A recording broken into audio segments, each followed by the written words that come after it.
আসসালামু আলাইকুম। আমি ইলিশ মাছের বড়া দিয়ে আরেকটা রেসিপি বানাচ্ছি। ওই তেলের ভিতরে আমি ওই তেল মানে ওই ইলিশ মাছের বড়াগুলো যে ভেজেছি সেই তেলের মধ্যে আমি পেঁয়াজ কুচি, রসুন কুচি, কাঁচামরিচ দিয়ে দিয়েছি। এবার একটু হালকা করে ভেজে নেব।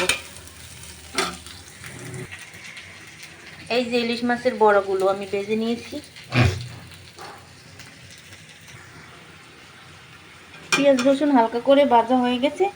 আমি একটু পানি দিয়ে হলুদের গুঁড়া, মরিচের গুঁড়া, লবণ দিয়ে মশলাটা এবার কষিয়ে নেব ভালোভাবে।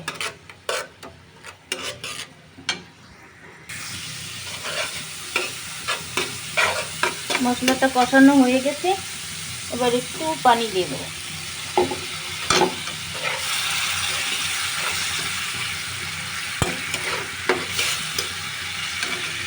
আমি এখন এখানে একটু ধনিয়ার গুঁড়া, একটু জিরার গুঁড়ো দিয়ে দেবো, সামান্য অল্প করে। এই যে দিয়ে দিয়েছি। এবার আবারও মশলাটা আমি ভালোভাবে কষিয়ে নেব।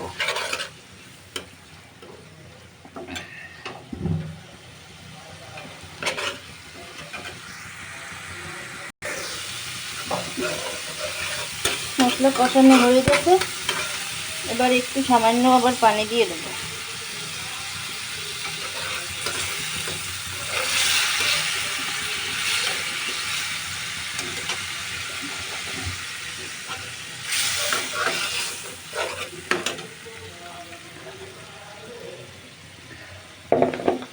এবার এখানে আগে থেকে ধুয়ে রাখা দুধমান কচুর শাক,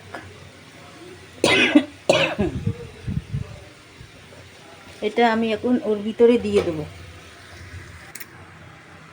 এই যে শাকগুলো দিয়ে দিয়েছি, এবার ঢাকনা দিয়ে রান্না করব।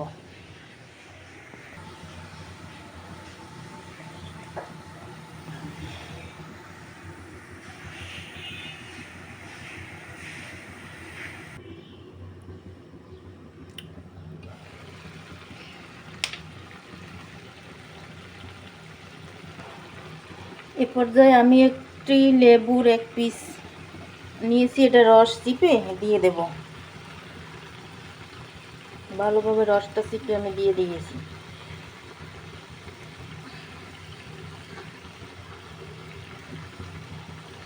ছোলাটা আমি এর ভিতরে দিয়ে দিলাম।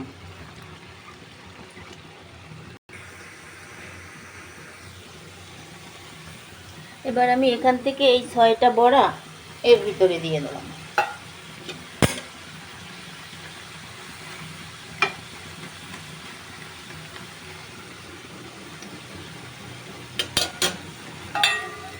এবার ঢাকনা দিয়ে আর একটু রান্না করব।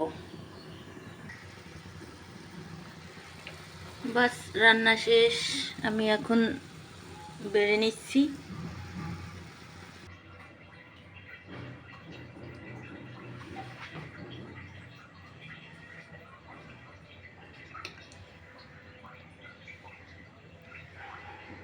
এই যে ইলিশ মাছের 2টা আইটেম রেসিপি।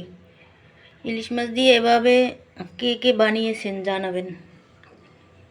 ভালো লাগলে একবার আপনারাও বানিয়ে দেখতে পারেন।